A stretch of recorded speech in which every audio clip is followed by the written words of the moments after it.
All right, so for the strong form, good thing I have it in the background, it's very small, but I have it in the background. So the strong form was the divergence of the gradient of theta, and then I think it was plus theta plus some function of xy equals 0 in omega.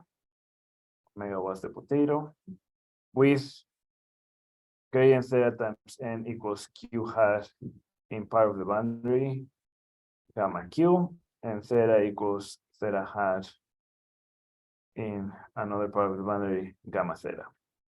So there was some part of the boundary for which we know theta, and there was some part of the boundary for which we know the derivative. So this is again an essential boundary condition. This is a natural boundary condition. So to go from strong form to weak form, multiply by the wave function and integrate over omega. So first, multiply by the wave function and integrate over omega. So I'll repeat the whole thing here.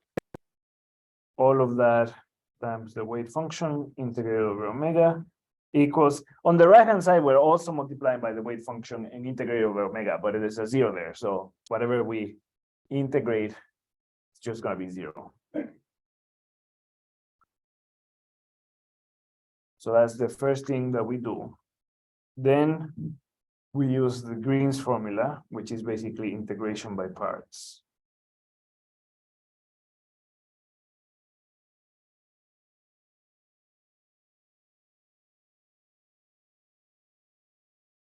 And what that does is it will pass the derivative from the, it only works for this term, so only for that term, the one that has the divergence of the gradient, and it will pass that, this nabla operator, this divergence, it will pass it to the weight function with a minus sign. So we're going to end up with minus an integral over omega of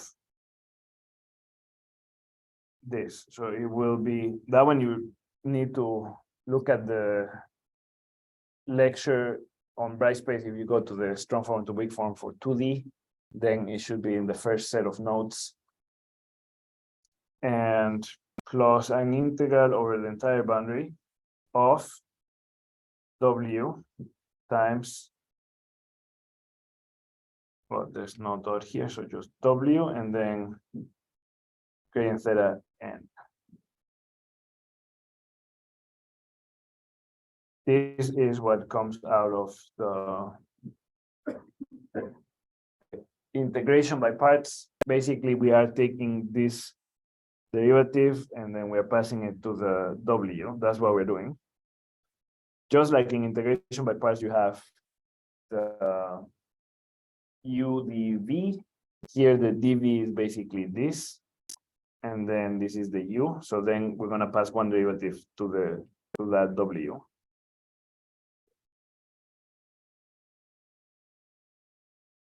Any questions about the Green's formula? And we only do it for that first term. For the other terms, we just keep whatever we had. So for the other terms, we still have theta and we still have the function x plus y, all of that times W.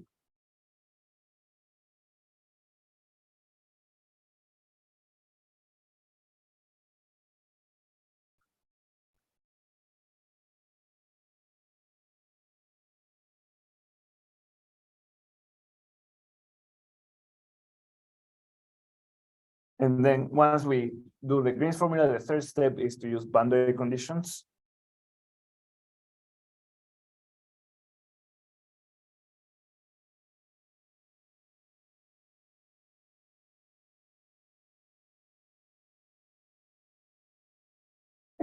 So there's two things that we use for the boundary conditions. So what happens for essential boundary conditions? What do we know when we have an essential boundary conditions?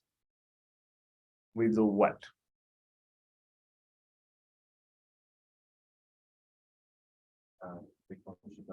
Correct. So W equals 0 in gamma theta.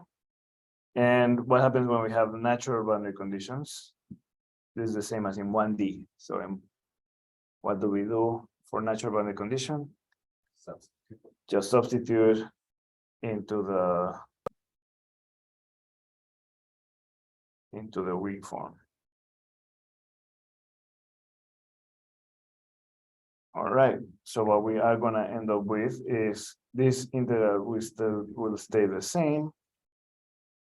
Then the second integral will change because for the boundary, that integral right now is over the entire boundary, but like we said, for the essential boundary conditions, we're gonna set the weight functions to 0, so therefore all that part of the integral goes away. So the only part of the integral that will remain is the integral over the part of the boundary where we have natural boundary conditions. And what we say is that for that part of the boundary, we basically substitute the actual boundary condition. So the boundary condition gradient theta dot n is q hat. I think I named it q hat or q bar, q hat. And you can see, right? So this is equal to q hat in gamma q. This equals to 0 in gamma theta. That's basically what we are using. And then the other two stay the same.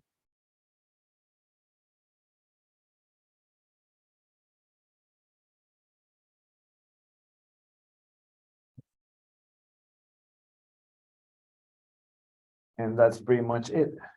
So we just need to state the weak form. Let's call this equation weak form. So find theta.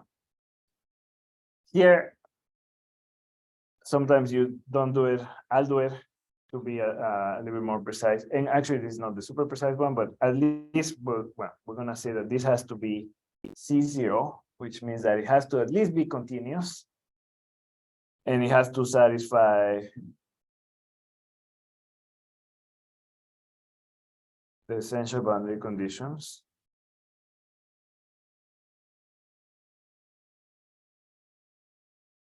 So find theta that is at least continuous and satisfying the essential boundary conditions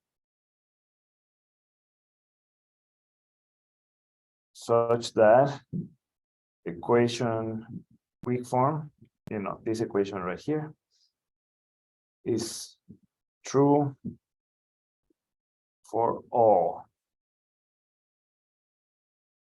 W, which also has to be in C0, so at least continuous, and W equals 0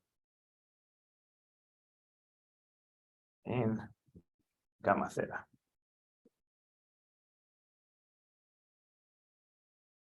So that is the weak form. Yes. So the second integral there, you said, is there supposed to be a sub Q for that integral? This one, yes, there's a sub Q. At the very end. I mean, it's not necessary for the notation. I mean, the important one is this one. This one is the one that indicates where you integrate over. And then this D gamma is sort of piece of boundary. But it's not, you don't have to put D gamma Q. You can put D gamma Q, but I would say it's not, notation wise, it's not crucial. Really, the crucial one is this one, because this one is what tells you over what are you integrating over.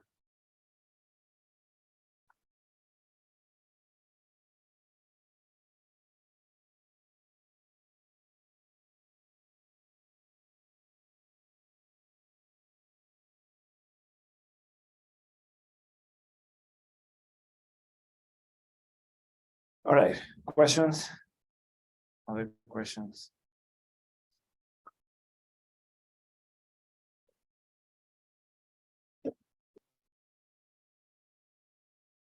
Not, then we will move on to the next problem.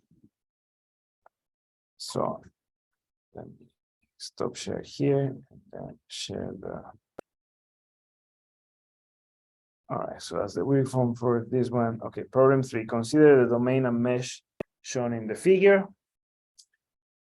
And then basically we need to solve this problem. We have a mesh, we have a source term, we have some flux. And then, yeah, we just need to solve it. So I'll keep it in the background. This is in the Brightspace exam to practice problems. I have to stop sharing because I'll do it in the iPad. But for those of you on Zoom, go look it up on Brightspace. And then for those of you here, I will be switching to this, but I won't switch the share screen. So I'll just share the iPad screen.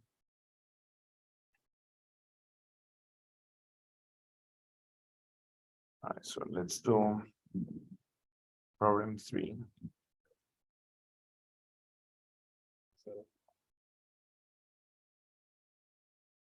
Not now. Okay, so for this one, we have a mesh. So we have a problem with, this is where I need to do this. Okay, so here the top boundary has an essential boundary condition. So here t equals 20 in the top boundary. Then these sides are insulated. So Q, because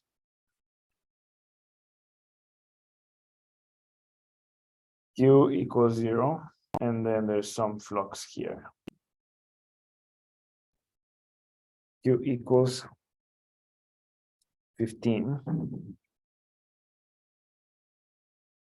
And there's a source term of 9. And just copying the problem basically. And then let me copy the mesh very quickly.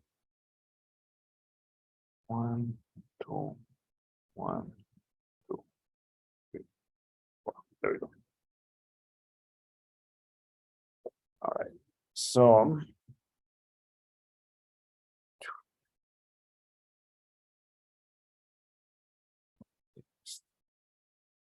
there we go. Okay, so here's the mesh. The mesh is element 1 is made out of nodes 1, 2, and 3. And element 2 is made out of nodes, for example, 2, 4, and 3. The other doesn't matter as long as you do it counterclockwise, but I give you the information, so I give you exactly some ordering. And the coordinates, if you are curious about the coordinates, this point is the 2, 0, this point is 2, 1, this point is 0, 1, and this point is 0, 0.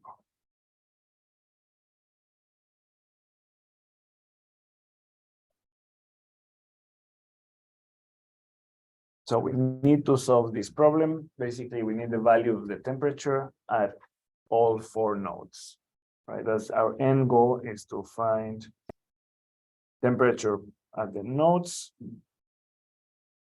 I know this one also asks to get temperature at a specific location. So we'll do that at the end. To solve that, eventually what we want to solve is a system of this kind, right? So we have to get to that point.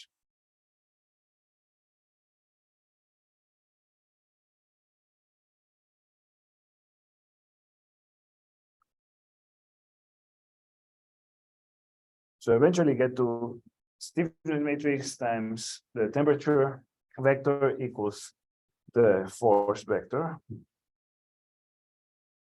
Now, to get the stiffness matrix, we are going to calculate stiffness matrix per element and assemble. So get KE for every element and assemble. And then for this one, similarly, we're going to get FE per element and assemble. That's the first thing. Then we'll have to worry about, boundary conditions, reaction forces, the flux terms. But at the very least, we should be able to get the stiffness matrix per element and the force vector because of the source term for every element and assemble. So let's do that. Let's do element one.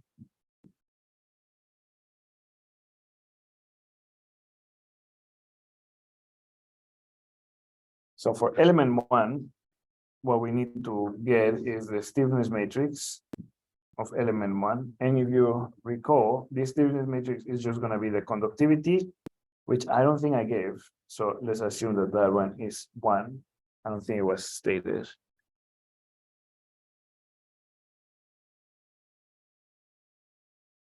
Yeah, it was not stated. So let's just go with one. And then it's the integral of right where it comes from, right? So we're integrating of the triangle. We're integrating the dot products between the gradients of the shape functions, right? That's what we are doing. So you will either have to go get the gradient of the shape function 1 and the gradient of the shape function 2 and the gradient of the shape function 3, and then get all 9 combinations for the matrix. But this has been worked out. So because this is the triangular element,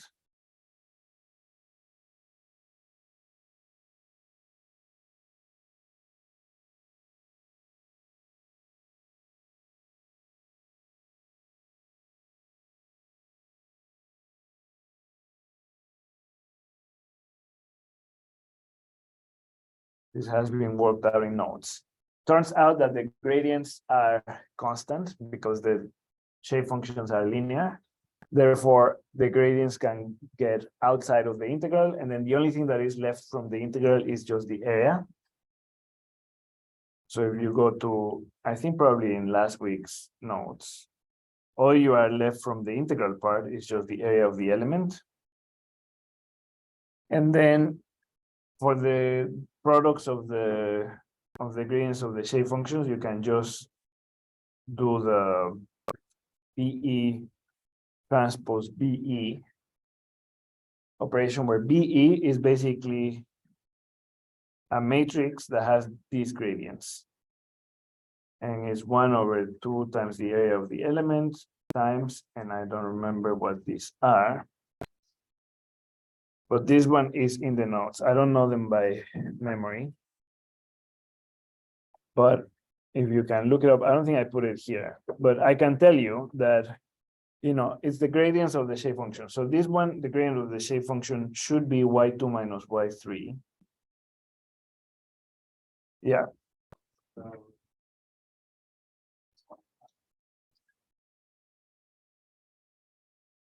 Yeah, so y2 minus y3, x3 minus x2, y3 minus y1.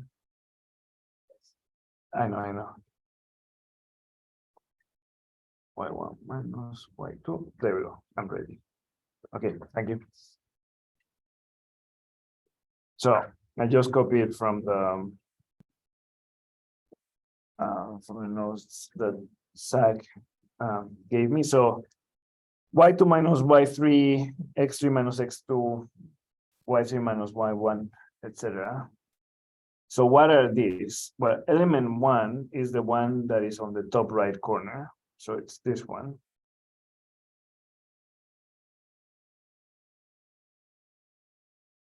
That's element 1.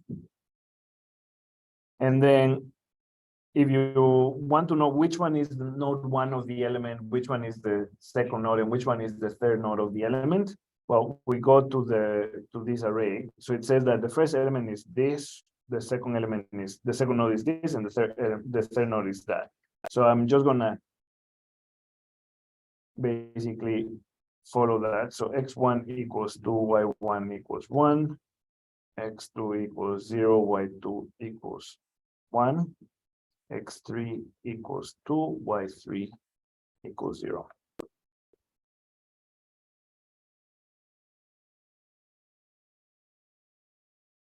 And the area is just 1, so it's 2 times 1/2, so the area is just 1.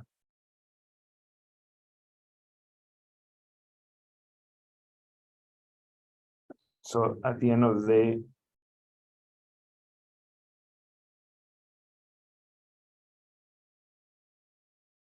the B matrix is y2 minus y3, so 1, then x3 minus x2, so 2, then y3 minus y1 minus 1, x1 minus x3, x1 minus x3, so 0, then y1 minus y2, 0, and x2 minus x1 minus 2. There we go. And the other one is just the transpose.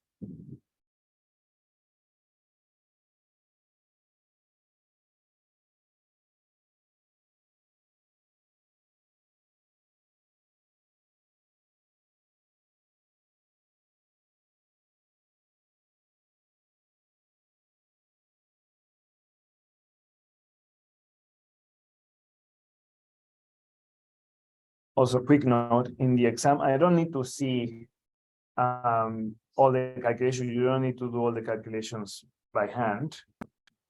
And the way the problem is set up, I mean, there's more combinations. So, people should not be getting the same exact problem. So you should be getting a different stiffness matrix. You can do this in, if it was me, I would just put these matrices in Python and just compute the multiplication in Python. Yes. So where does the 1/2A go? Oh, 1/2. There we go. So this is times 0.5 times 0.5. There we go. Good. So 1/4. Yes. So the area is 1, but I cannot get rid of the 2. Good one. So just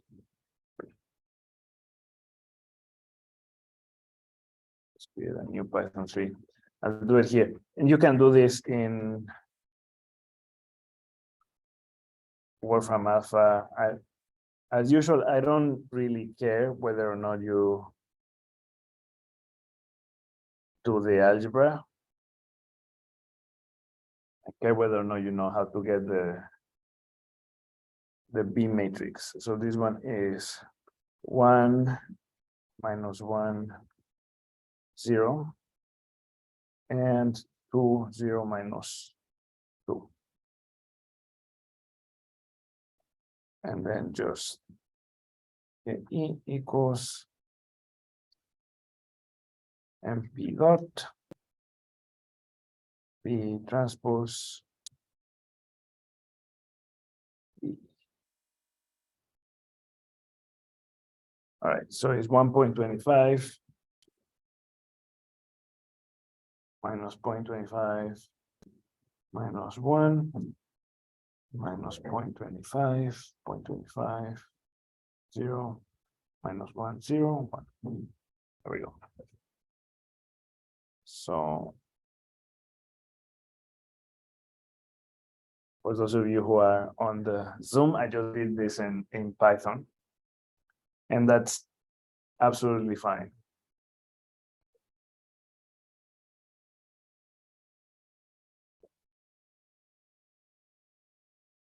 All right, so that's the stiffness matrix for element 1. Let's leave it aside for now. I'll do the assembly at the end. Let's do the stiffness matrix for the second element. So again, we need the B for the second element.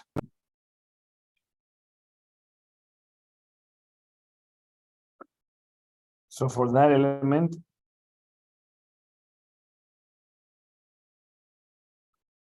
I need to know how the nodes are numbered. So the way I numbered them here is 2, 4, 3. That's how I said the nodes of the element are ordered. So for me, this is the first node, this is the second node, and this is the you don't see, but that one is the third node, right? So this one is going to be the first node, this one is going to be the second node, and this one is going to be the third node. And that's again because I said 2, 4, 3. And so 2, 4, 3 are the upper left corner, the origin, and then the bottom right corner. So for me, this is node 1. So this one has x1, 0, y1, 1.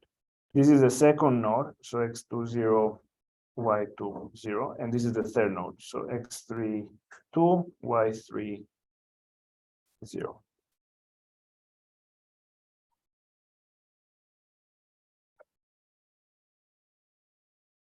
That I think is the key part, knowing which one is the first node, which one is the second node, which one is the third node. So say, need to know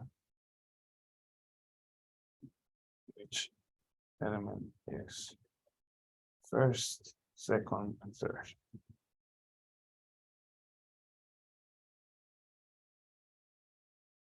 All right, so then what is the B matrix for this element? 1/2 times the area is 1, so also just 1/2. And then similar to what I have here, so y2 minus y3, so that's 0. And then x3 minus x2, that's 2. Then y3 minus y1, that's minus 1.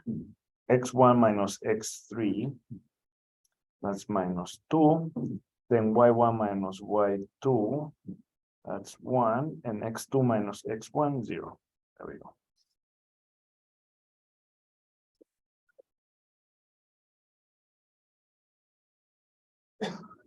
All right, so then the K for the second element is that we can just do in Python is B transpose times B. So I'll just do that here. So B is 0.5 times, and then I'll just copy this. So now I have 0, minus 1, 1, and then 2 minus 2, 0. And then I just copy this. So this is the stiffness matrix for the second element. So 1 minus 1, 0, minus 1, 125, minus 0.25, minus 0.25, 0, 0.25.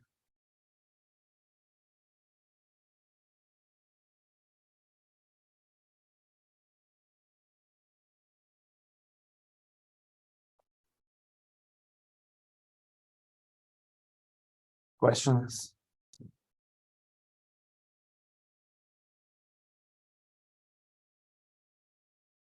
All right, so we have the stiffness matrix for each one of them. I also need to do the force vectors. Let's just do the force vectors. The force vectors are easy though, so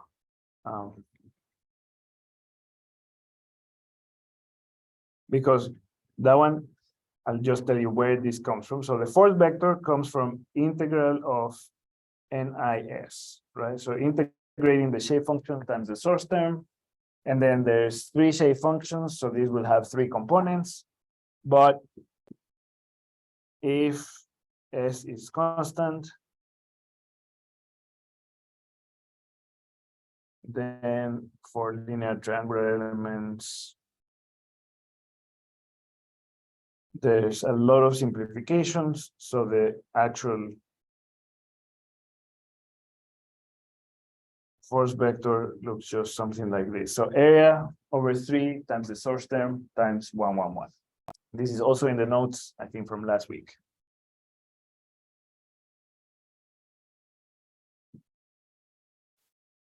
So that means that for element 1 and for element 2 is going to be the same because they have the same area. So for element 1, the force vector is just the area, which is 1/3 times the source, I think was 9. Yes, 9. So just 3. Right. So this is just 3, 3, 3. And then for element 2,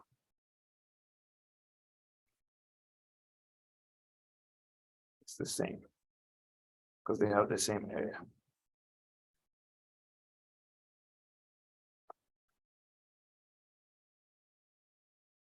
All right, so we have the stiffness matrices and the force vectors for the 2 elements. Now we can do the assembly.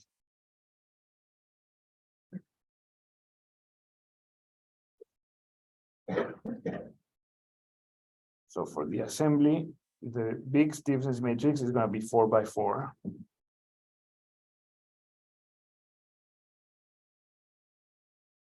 I'll try to do it in one go. Let's see.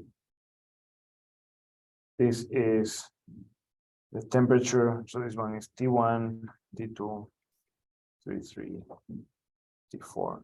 Let me give a little bit of space here.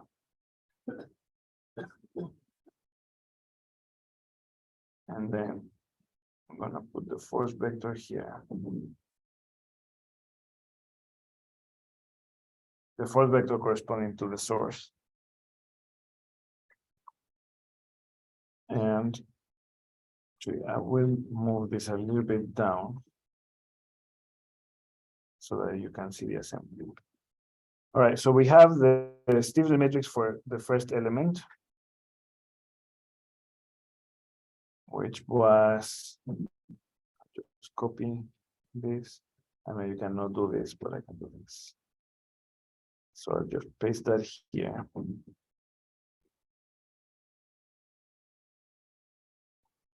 So we have that stiffness matrix, and then we have also the stiffness matrix for the second element.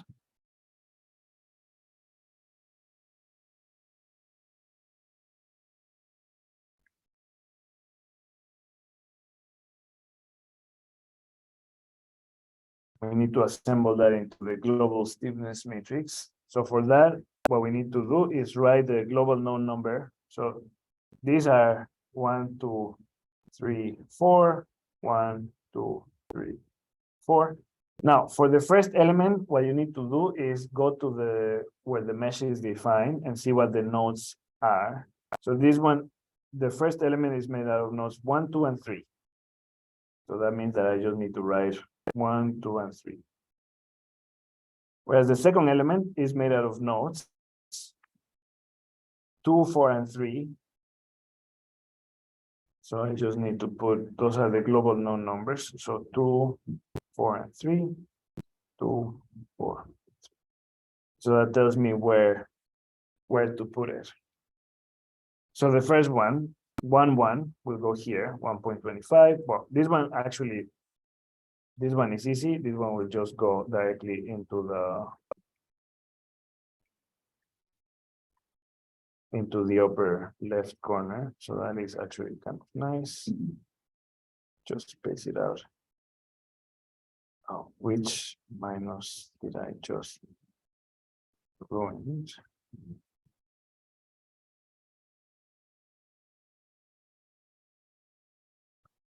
All right, let me make more space here.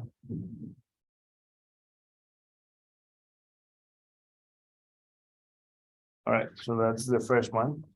And then the second one, so 1 goes to the 2, 2 entry.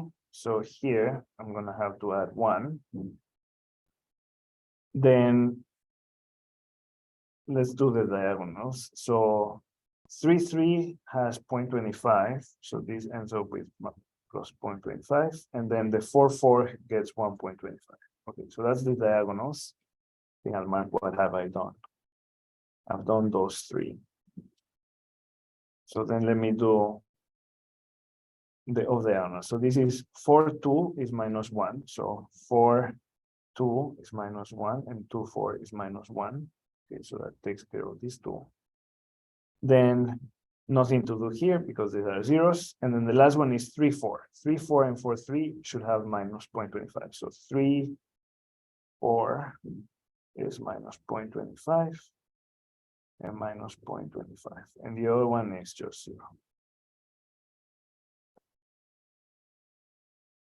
4 minutes left. Clear questions up to this point? All right, so for the force vector, again, just 1, 2, 3, 4. And then let's just see. So this one is, again, this is 1, 2, 3. This is 2, 4, 3. So for the node 1, I'm only getting 1. For node 2, I'm gonna get 2 of them. For node 3, I also get 2 of them. And for node 4, I'm only getting 1 of them.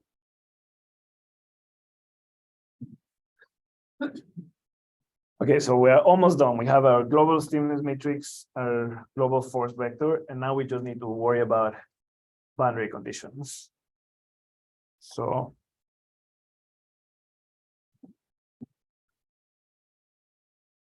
we need to worry about boundary conditions. So there's two extra vectors that we need.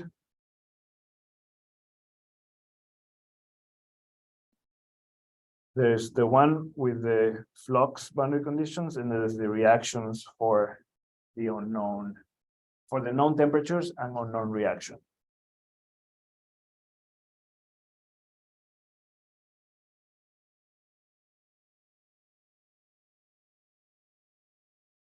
So here we need to know which nodes are part of the essential boundary.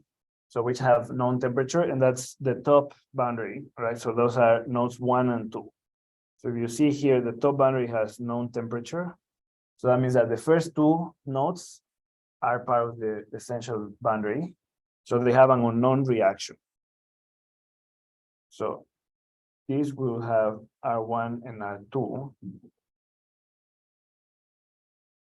And consequently, there's no extra fluxes here.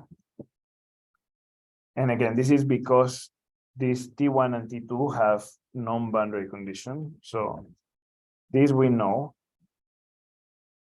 And therefore, we don't know T3, T4, and R1, R2. And then for the fluxes, again, I'm not gonna really ask you to do this in the exam. But for the fluxes, what we need to do is integrate the flux over the boundary and then divide into the nodes. So where's mine? So here we need to integrate this flux over the boundary and then assign basically half to each node. So there's 15 times the distance. So integrate over the boundary just means multiply by the length in this case, because it's constant.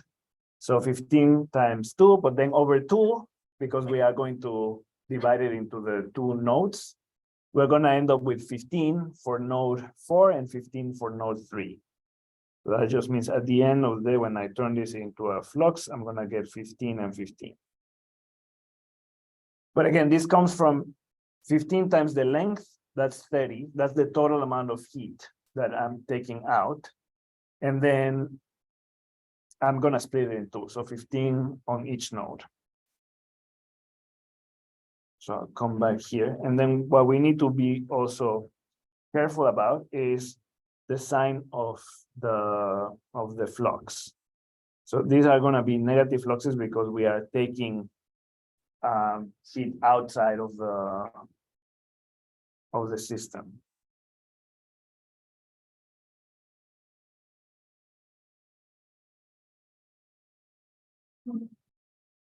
And I'm done. So I'll just finish with how do you solve this? So now we have our system of equations, our complete system of equations. How to solve it? I would say, again, you don't have to solve this by hand. You can do it with the computer. You need to do matrix partitioning. So you need to split right where you have the known temperatures. And that number tells you how many columns you need, right?